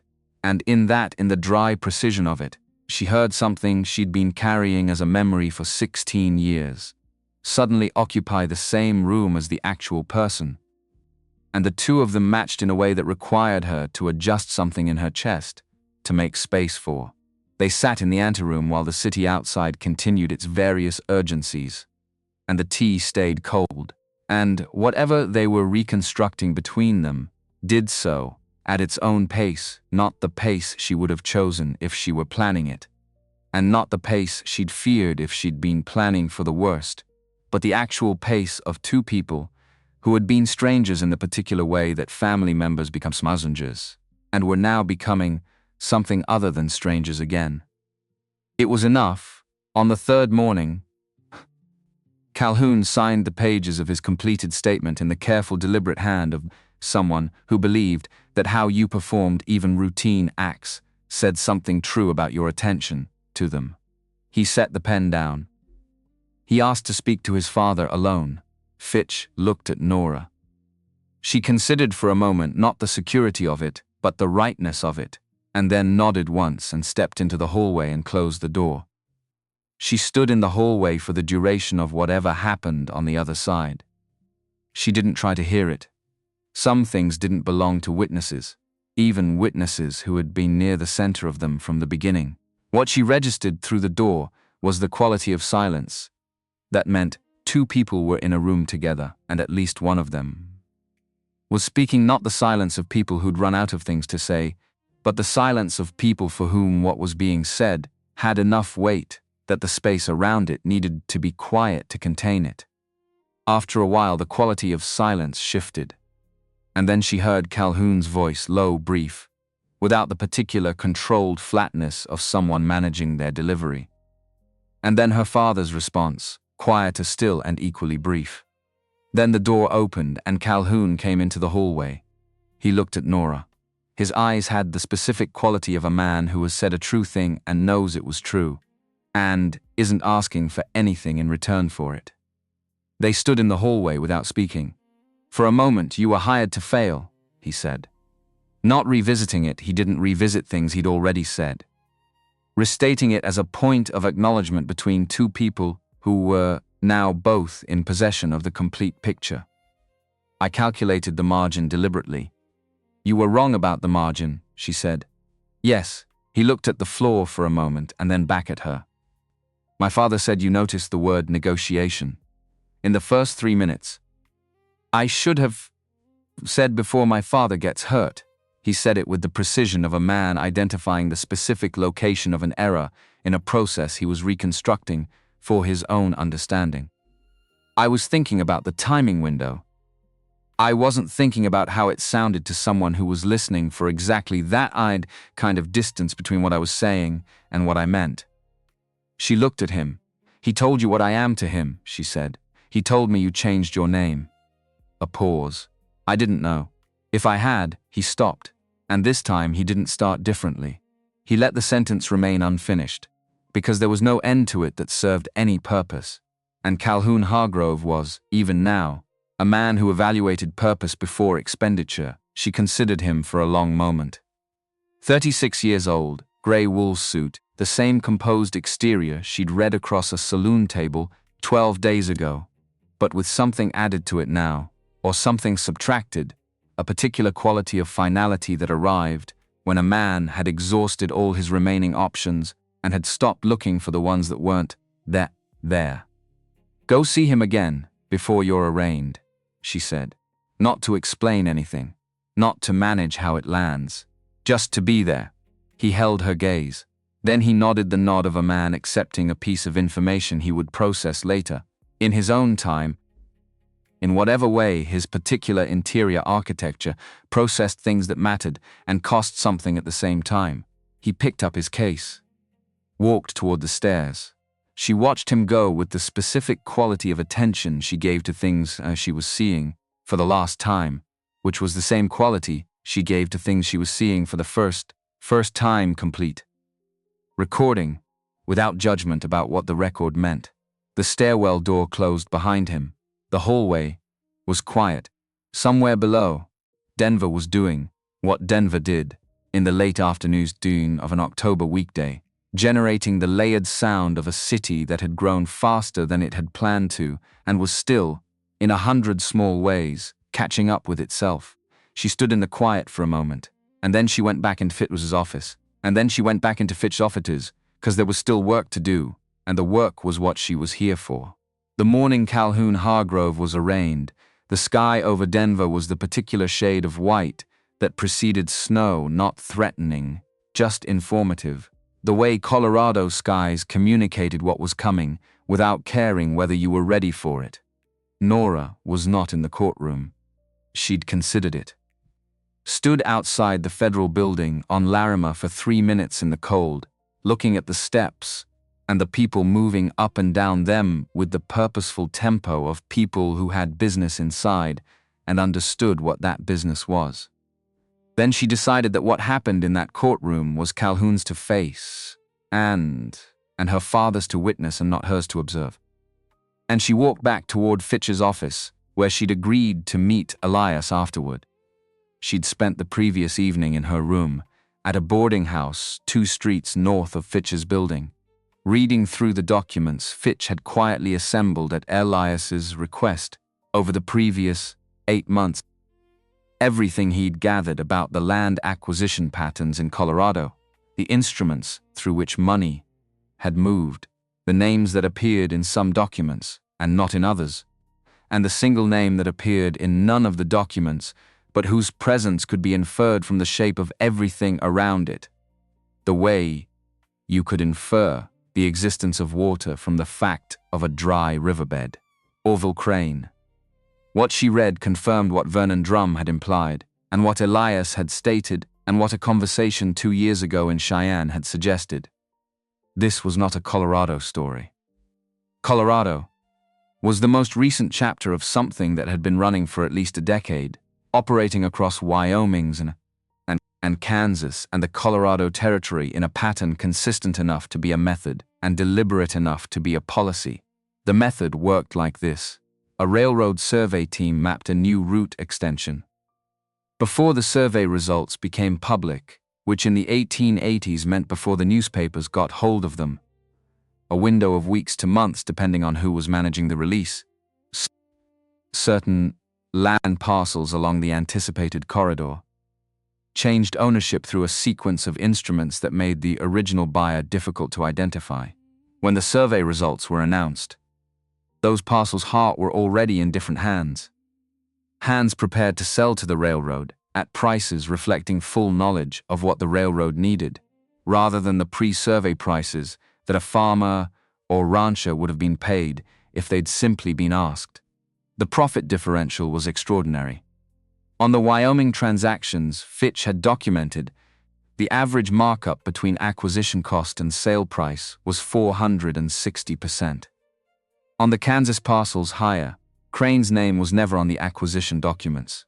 His money was routed through instruments that required a trained legal eye and significant patience to trace. Fitch had done that tracing over 2 months, quietly, because Elias had asked him to in the aftermath of the 6th rejected purchase offer. When Elias had begun to understand that the offers themselves were only the visible surface of something considerably deeper. What Fitch had assembled was not yet sufficient for a federal prosecution.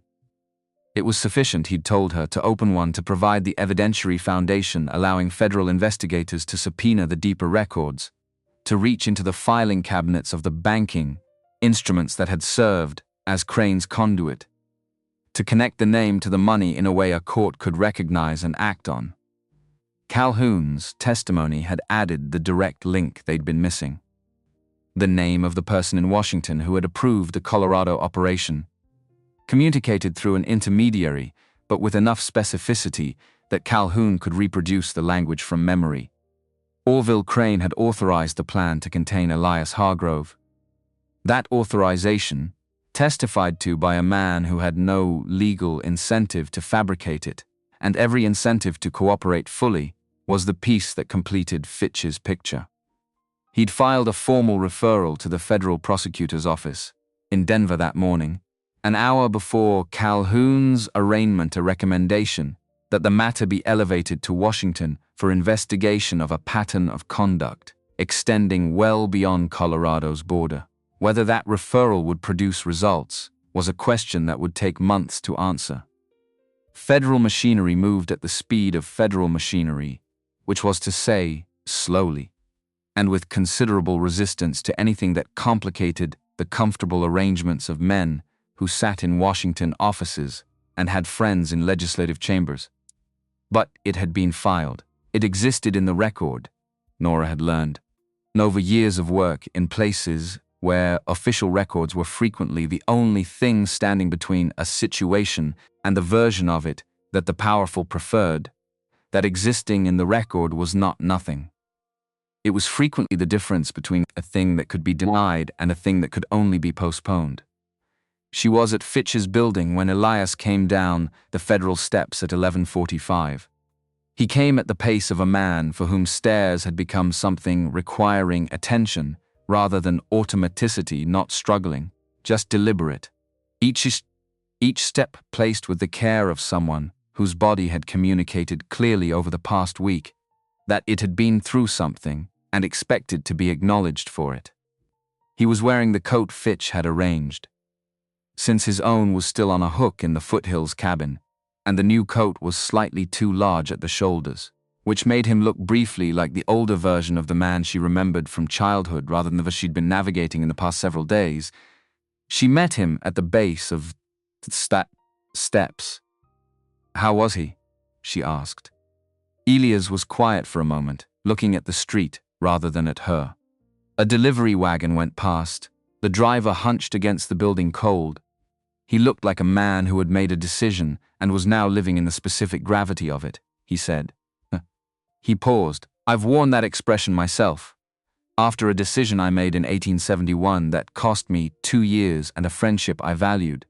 He'll survive it. We tend to survive the things we cause ourselves. A beat, dry and precise. It's one of the less convenient qualities we share. 3 to 5 years, Nora said. Fitch's estimate, he cooperated fully. That counts for something in federal proceedings. A pause. He asked about you. She looked at him, not about the legal situation. About where you were. Elias looked at the street. I told him you weren't in the courtroom. He said he didn't expect you to be. And then he said, and I want to be precise here, he said. Tell her I understand why she noticed the word negotiation. I should have been more careful. I wasn't. Nora considered this. It was not an apology. It was something more specific than an apology and acknowledgement, delivered through a proxy, of the precise mechanism of his own failure. The part that had given him away. The part that had been, in the end, the instrument of his own unraveling. Calhoun had identified the exact location of his error, and stated it without asking for absolution in return. That was either the most calculated thing she'd heard in a week that had contained several calculated things, or it was the most honest. She couldn't be fully certain which, and she wasn't certain certainty was available on the question. They stood on the sidewalk outside the federal building in Denver in the last days of October 1882, with the snow-promising sky doing its preparatory work above them, and the city doing its perpetual work around them. And whatever they were to each other at that moment, father and daughter, certainly, but also two people who had been a specific kind of strangers for 16 years and were now something other than that. Again, it was real in the way that things you hadn't planned were frequently more real than the things you had. Come to Fitch's office, Nora said. There's something I need to tell both of you before I leave Denver. Elias looked at her. You're leaving, not today. But soon, she started walking. Come on, the cold is getting worse. He fell into step beside her. And for a moment, the particular quality of walking next to someone you hadn't walked next to in 16 years had a weight of its own, not uncomfortable, just specific. The way all real things were specific rather than general. They walked toward Fitch's building without hurrying, and the snow held off, and the city moved around them in the way. Cities moved around people who had just come through something indifferently, continuously, without any acknowledgement that the something had occurred. Fitch's office, mid-afternoon. He had paperwork for Elias to review, documents formalizing the federal hold, confirming the statement of record, establishing Elias as a cooperating party in the investigation of Orville Crane's activities across multiple territories. Elias signed all three in order, reading each one with the thoroughness of a man who had spent 50 years signing things and understood that what you didn't read before signing was what came back to complicate everything afterward. Ida was already in the room when they arrived.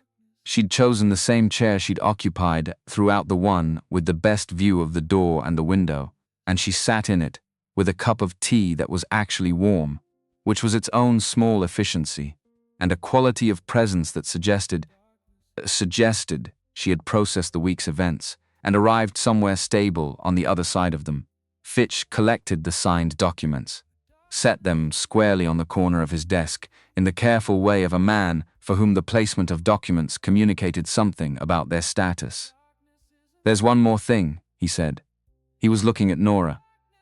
"The formal investigation into Orville Crane's activities, the referral I filed this morning, is going to move slowly. Federal investigations of people with political protection move at the speed of institutional reluctance, which is considerable." He paused. "But the referral is in. The pattern documentation I've assembled, the Wyoming transactions, the Kansas parcels, the Colorado precedents is available to anyone with the standing to pursue it further." "What kind of standing?" Nora asked. "The kind that comes from being present in the territories where the pattern operated. The kind that comes from having documented access to the instruments involved and the contextual knowledge to interpret them." He looked at her over his glasses.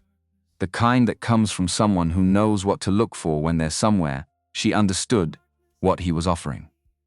Not a commission, a direction, a handoff of the information he'd assembled to someone with the mobility and specific skills to make use of it in the field in the way that a lawyer sitting in a Denver office could not. "The Wyoming parcels," she said, "the earliest documented instances. If the pattern holds, there are instruments that have been dormant since 1878, but whose records still exist in the county offices in Laramie and Cheyenne." Fitch set a folded document on the corner of the desk nearest her. "The names associated with those instruments are in there." She picked it up.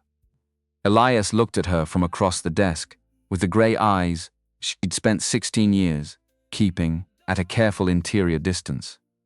He didn't ask the question she'd expected, whether she was certain, whether she'd considered the complications, whether she needed anything. He'd never been a man who asked questions he already knew the answers to. What he asked instead was, "When?" "After I've spoken to both of you," she said. "There's something I want to say before I go." The room settled into the particular quality of attention that arrived when three people who'd been through something together recognized that they were approaching a moment that deserved to be received rather than rushed. Nora set the folded document in her coat pocket and looked at her father and at Ida in turn.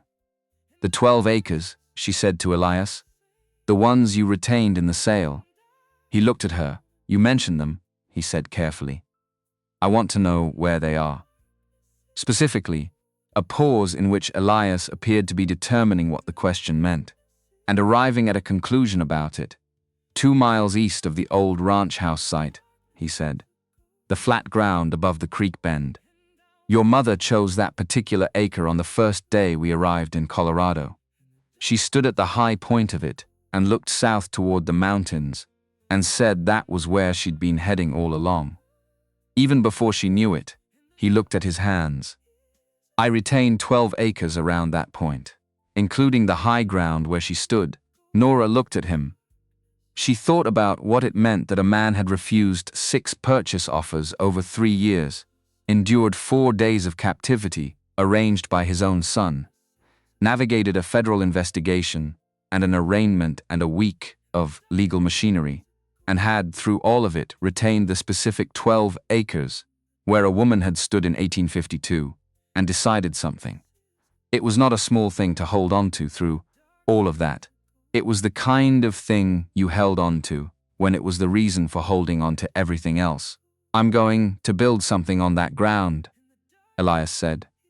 "When the sale proceedings are finalized and the Denver interlude is finished. A house, not large, a proper kitchen, and enough room for the people who matter." He looked at her with the directness that had been his consistent register throughout everything she'd observed in the past week. "I'm telling you where it will be, in case you ever want to know where to find it." The weight of that, not just the words, but everything the words were carrying, all the 16 years they were bridging and the future they were indicating without demanding anything from it, settled in her chest, in a way she recognized as significant, even if she couldn't yet name what it signified. "I'll remember," she said. Ida looked between them with the expression of someone who had been observing this particular dynamic for several days, and had developed a clear-eyed understanding of it, neither impatient with its pace, nor sentimental about its difficulty. "You'll come back," Ida said to Nora. Not a question, not entirely a statement. Something in between the quality of a sentence that was making room for something to be true rather than asserting that it was. Nora looked at her. "Yes," she said, and meant it in the way she meant things when she'd thought about them enough to be certain, not as performance, not as accommodation, but as the result of having sat with a question long enough to know the answer. Fitch made a small sound that might have been satisfaction and turned back to his papers, because he was a man who understood that some moments required witnesses and some moments required the courtesy of looking away, and he'd been practicing law long enough to know the difference. Silas Vance arrived in Denver the following morning, not at Fitch's office, not anywhere near 16th Street. He was methodical enough to know that arriving at the obvious location was what an uncareful man did, and Vance had survived 22 years in his profession, specifically by never doing what uncareful men did. He came in on the North Road at 7 and took a room at a boarding house 2 blocks east of the rail depot under a name he hadn't used in 3 years. He slept for 4 hours, which was what his body required and no more, and when he woke, he spent the following 6 hours moving through Denver with the specific unhurried care of a man who was gathering information rather than acting on it. Because acting on insufficient information was how careers in his line of work ended badly. And Vance had no intention of ending badly. What he gathered over those 6 hours was unambiguous in a way that he'd learned to respect, even when he didn't welcome it. The federal hold on Hargrove Holdings was public record, filed and confirmed, and generating the kind of attention in the offices on 16th Street that made further action on his part not merely inadvisable, but operationally impossible. The Tribune had sent a reporter to Fitch's building that morning. He'd seen the man in the street, notebook in hand, the particular eagerness of a journalist who understood he had something. The account they were preparing would land on the front page before the week ended, and front-page accounts in the Denver Tribune had a reach that extended well beyond the city. The direct link between Calhoun Hargrove's arrangement and what Vance had been hired to do was now in federal hands. That was the calculation that mattered. Not whether Calhoun had named him, he had. Vance was nearly certain of it, because Calhoun was a man who understood that partial cooperation was worse than no cooperation, and full cooperation was the only version that produced any benefit but what the federal investigators could do with the naming. They could do quite a lot. He made 2 decisions in the room above the boarding house, sitting on the edge of the bed with his coat still on. The first was that whatever was currently happening in Fitch's office was not something Vance could influence or had any advantage in being proximate to. The machinery of the situation had moved past the point where his presence in Denver served any purpose other than making him available to be found. The second was that Orville Crane, the man whose authorization had set this operation in motion, whose political protection had been the structural guarantee on which the whole arrangement depended, had exposed Vance to a level of legal risk that was significantly higher than what their agreement had specified. The protection that Crane had provided for 22 years was, as of this morning, a considerably more complicated arrangement than it had been a week ago. Crane was going to need to understand that, and understanding it was going to require Vance to be somewhere other than Colorado. He left Denver on the 2 o'clock train heading east. He would not return to Colorado. That chapter of his professional life had closed in the specific way that chapters closed when they generated enough federal attention to make continued presence in the relevant territory a straightforward risk calculation. New Mexico had been the option last time. He'd been thorough enough that the third situation in Wyoming had resolved itself without him. This time he was thinking Kansas City, or perhaps St. Louis, somewhere with enough commercial activity that a man of his particular skills could find work without attracting the kind of attention that came with being in a place where people were already looking for you. He was on the train before the afternoon editions of the Tribune hit the street. He didn't read them. He already knew what they said. The arrest warrant reached New Mexico territory 18 months later, which was where the federal marshals had been looking based on Calhoun's testimony about Vance's known movements and preferred operating territories. They weren't wrong about Vance's preferences. They were wrong about his current location, which, by that point, was considerably farther east and operating under a name that Calhoun had never known. 4 of the 6 men from the cabin were found in the months following, 1 in Pueblo, 2 in Kansas, 1 who had returned to Colorado Springs and taken work at a cattle operation outside town with the confidence of someone who believed that simply being unremarkable was sufficient cover.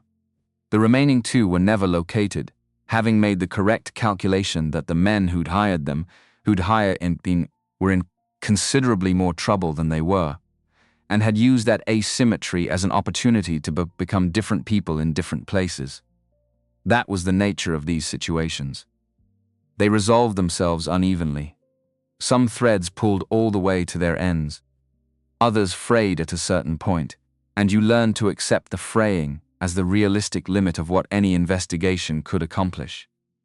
Nora had learned that years before she ever heard the name Orville Crane. 3 days after Calhoun's arraignment, Nora went to the livery stable on the south end of Denver, where Birch had been stabled since their arrival. Elias found her there. She hadn't told him she was going, but she hadn't been particularly subtle about her preparations either. And her father had always been a man who noticed what was in front of him. He came into the stable while she was checking the cinch, without a coat despite the morning cold, either an oversight or a statement, and she suspected the latter. "You're going to Wyoming," he said, "and Kansas. Most likely. The pattern runs east, and the earliest documented instances are in Laramie, but the money source is farther out." She checked the cinch and found it needed another half-inch. Fitch mapped the route as far as Colorado. Beyond Colorado is still unmapped. Her father came into the stable, out of the doorway light, into the interior where the smell of hay and horses and old timber carried the record of the space's long use. He stopped in the middle of the floor and stood with his hands at his sides in the posture of a man who had something to say and had already determined how to say it. "I want to tell you something I should have said a long time ago," he said. She turned to look at him. He was standing in the stable light, the particular quality of light that came through old boards in the morning, stripped of harshness, carrying just enough warmth to be visible. 70 years old, white-haired, wearing a borrowed coat that didn't quite fit, the same man who had stood in a kitchen doorway 16 years ago and said the wrong things for the right reasons and watched her walk away and not come back. I never stopped considering you my daughter, he said. Not for a single day of 16 years. I want that on record, not because it changes anything material about what happened between us, but because you deserve to know it plainly, and I have had 16 years of not saying it plainly, and I am done with that particular omission. She stood with her hand on Birch's flank. There were responses available, several of them in different registers, with different costs. She chose the one that was true without being easy, which was the combination she'd always trusted most. I know, she said. I've known for a while. It took me longer to arrive at knowing it than it should have. She looked at him steadily. That's not an apology. It's an accounting. I'll take an accounting over a performance any day, he said. Birch shifted her weight with the mild impatience of a horse that understood departure and had noticed that all the elements of one were assembled. There's something else, Elias said. He came a few steps closer, into the middle distance between the doorway and where she stood. The 12 acres I retained. The high ground above the creek bend where your mother stood in 1852. He looked at her directly, with the grey eyes that had been reading situations accurately for 70 years and had not, from what she could observe, lost any of their acuity in the recent week. I'm telling you where it will be because I want you to know where to find it, not to ask you when, not to set conditions on what finding it means. Just so you know, she held his gaze. The stable was quiet except for Birch's occasional small movements, and the distant sound of Denver conducting its morning business beyond the walls.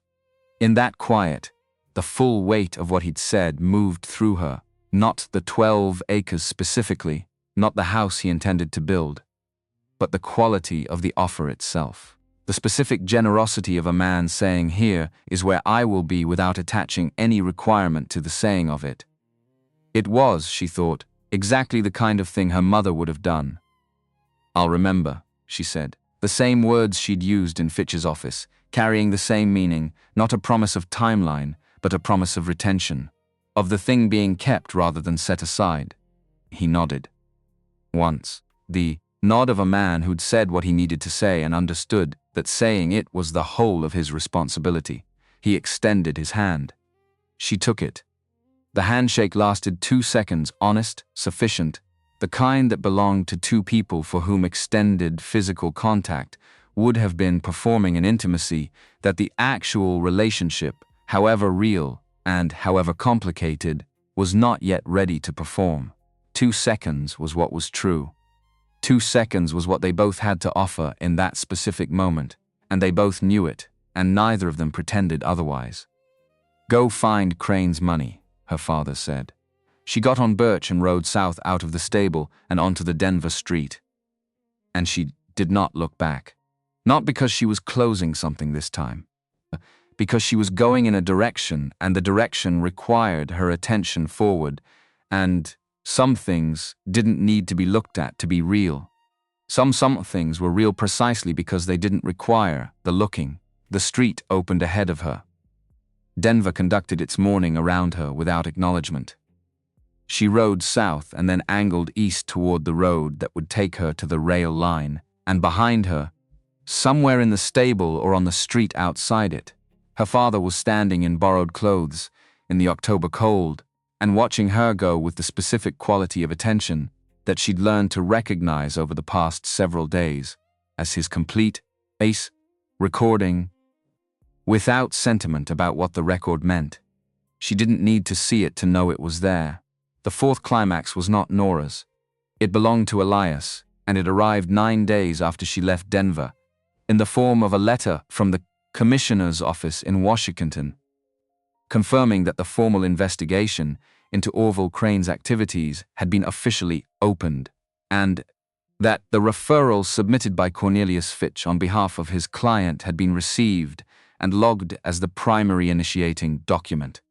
He read it at the kitchen table in the rooms he was renting in Denver, while the land sale details were finalized. Read it twice, as was his habit with documents that mattered. Then folded it and set it on the table and looked at it for a long moment. He was thinking about the 6 purchase offers he'd refused over 3 years. About the meetings in Denver, where Calhoun had sat across from the railroad's attorneys and communicated, with the composed precision that Calhoun brought to everything, that the land wasn't available. About the afternoon in 1879, when he'd first understood that the railroad's interest in his corridor was structural, baked into the geography of the territory, and that this made him not merely an inconvenient seller but an obstacle to be cleared by whatever method became viable. He'd spent 3 years refusing to be cleared.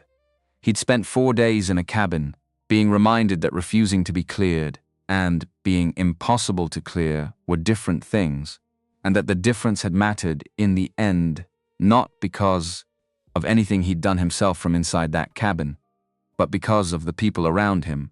Ida, who had tracked every pattern and every rotation and every careless word from the first night without being asked, and Nora, who had come through a deteriorating wall in the dark with patience and a blade and the specific quality of attention that he recognized as his own, transmitted without intention to a daughter who'd spent 16 years developing it into something he could no longer claim sole credit for, which was exactly as it should be.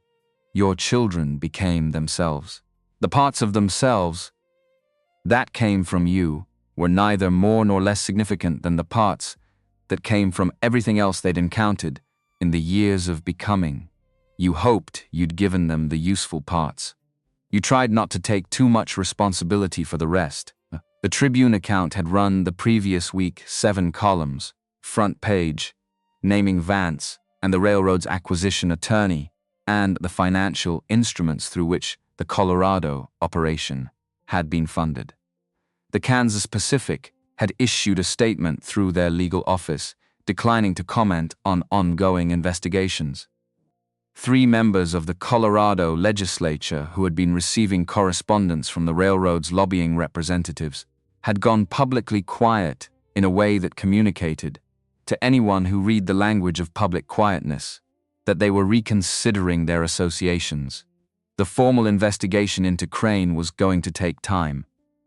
Federal machinery always took time, and Crane had built his protection over a decade, specifically to create the kind of institutional friction that slowed things like federal investigations down to the pace of something that could be outlasted. He'd been good at it. The protection was real, but the referral was in the record. Calhoun's testimony was in the record. The pattern documentation that Fitch had assembled over 8 months was in the record, and the record was the kind of thing that didn't go away when the political climate shifted, or when someone's protection proved insufficient to survive the next administration's priorities. Elias set the letter from the commissioner's office in the folder with the other documents from the past 2 weeks, and closed the folder and put it on the shelf where Fitch had told him to keep the documents that mattered. Then he went to the window and looked out at Denver in the first week of November, the city settling into the lower light of the season. The streets still busy, but with the particular busyness of a place preparing for winter rather than operating in the full momentum of fall. He thought about the 12 acres, about the high ground above the creek bend where his wife had stood in the summer of 1852, and looked south toward the mountains and said that she'd been heading here all along, even before she knew it. He'd been 24 years old that summer. She'd been 22. They'd had nothing except the specific certainty that she'd displayed in that moment, which had turned out to be sufficient. He was going to build something on that ground. Not a monument, not a statement about what the land had meant or what it had cost to keep it. Just a house with a proper kitchen and enough room for the people who mattered, which presently consisted of Ida Voss, who had announced with characteristic lack of ceremony that she intended to remain in Elias's employ for as long as she found the work interesting, and who had expressed no opinion about the building plans except to say that the kitchen needed to face east for the morning light. He was also thinking about Nora, which was not a new activity.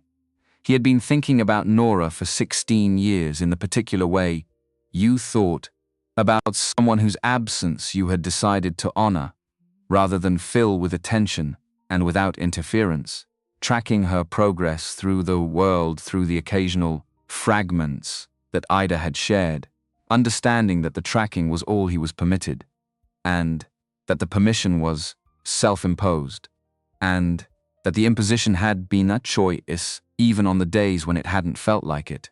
She was in Wyoming now, or heading there.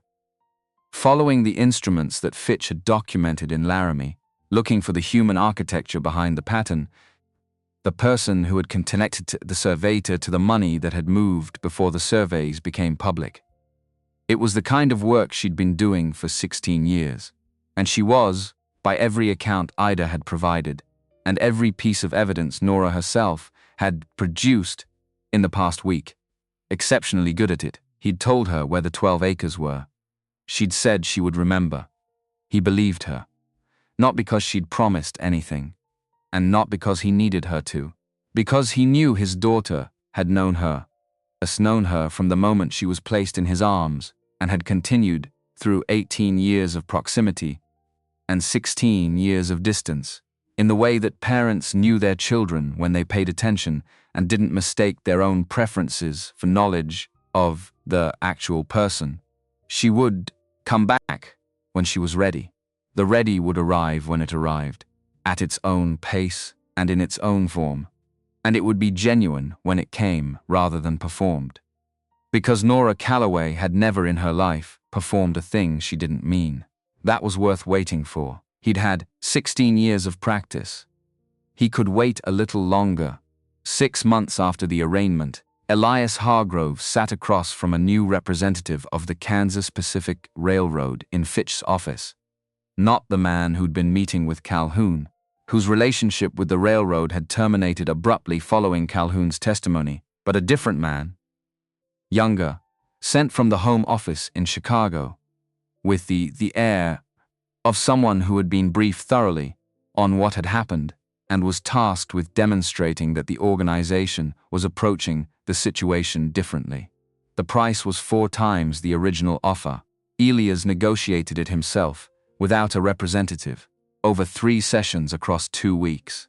He knew the land's value precisely because Vernon Drum had explained it to him precisely, and he knew the railroad's position precisely because he'd spent 3 years watching it, and the combination of those 2 kinds of knowledge produced a negotiating position that the new representative from Chicago found more difficult than he'd anticipated. The final agreement included 2 conditions beyond the price. The first was a right-of-way provision that protected the creek access on the 12 retained acres in perpetuity, preventing the railroad's operations from interfering with the water source that the high ground depended on. The second was a naming provision. The town that would develop at the main junction point on the former Hargrove land, the junction that Vernon Drum's surveys had identified as the natural commercial center of the corridor, would be named Drum's Crossing, in recognition of the surveyor who had mapped the original route and who had died the previous winter in a construction accident, on a different line, in a different territory, without knowing that the corridor he'd spent 3 years mapping would ever bear any version of his name. The railroad's representative from Chicago found this condition unusual and said so. Elias looked at him with the clear, steady gray eyes that had been reading people accurately for 70 years. "Someone should be remembered," he said. "That's the condition." The representative signed. Drum's Crossing appeared on Colorado maps the following year. A small notation at first, and then a larger one as the junction developed, as the commerce followed the tracks, the way commerce always followed the tracks, as the town became the kind of place that people arrived at and decided to stay in, because the conditions were right and the timing was right. And sometimes that was enough. It would never be a large town, but it would be a real one, which was the only kind worth building. Elias watched it develop from a distance, through the occasional dispatches that Fitch forwarded, and the newspaper accounts that made their way to him wherever he was. And he thought about a surveyor who had spread a map across a desk in Pueblo and said the corridor was not a preference, but a requirement, and who had not lived to see the thing his measurements had made possible. You did the work that was yours to do. The results belonged to the work, not to you. If you were lucky, someone remembered that you'd done it. If the work remained regardless, that seemed, on balance, like a reasonable arrangement.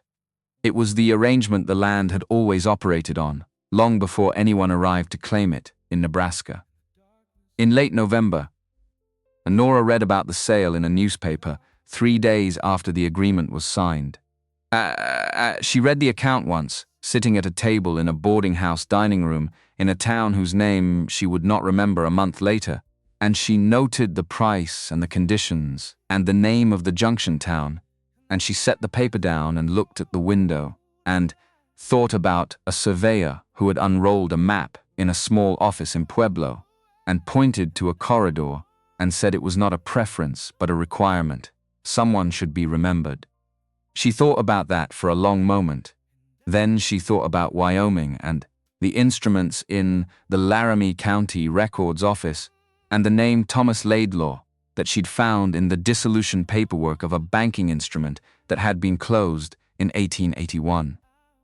A former employee of the Wyoming Territorial Surveyor General's Office, currently in Kansas City, whose connection to the pre-announcement land transfers of 1877 and 1878 was visible in the records if you knew what you were looking at and were patient enough to look. She paid for her meal, collected her coat, and went to find Birch. The road east was the kind of road that appeared in certain stretches of the country where the land was flat enough that you could see a long distance in every direction and understand, without requiring any particular insight, that the world was considerably larger than any single problem in it. The horizon was a clean line. The sky above it was enormous and indifferent in the way of things that had been doing their work since before anyone was watching. She rode into it. The work was not finished. In one sense, the work of this particular kind was never finished. There was always another arrangement, another name that didn't appear in the documents, but whose money did, another corridor of land that someone had positioned themselves to profit from before the information was public. That was the nature of what she'd been doing for 16 years.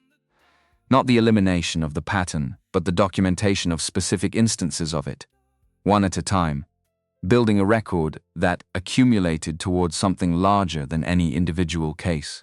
Orville Crane would be indicted in June of the following year.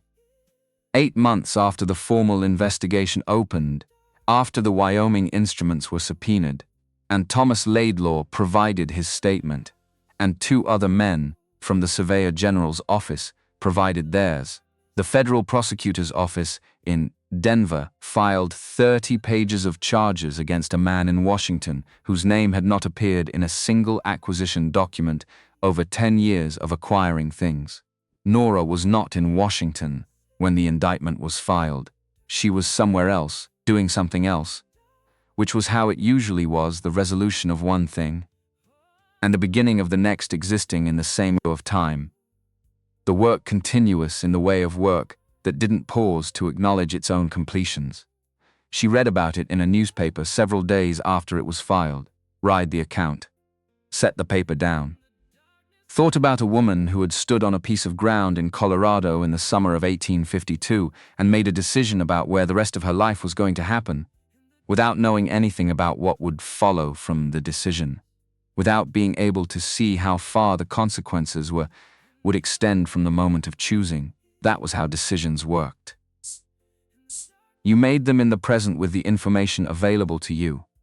And the future did what the future did with them, and the best you could do was make them honestly and follow them carefully, and accept that the results were not entirely yours to control. She was not yet ready to go back. She knew that clearly. The work was not finished, and the work was who she was as much as any place could be.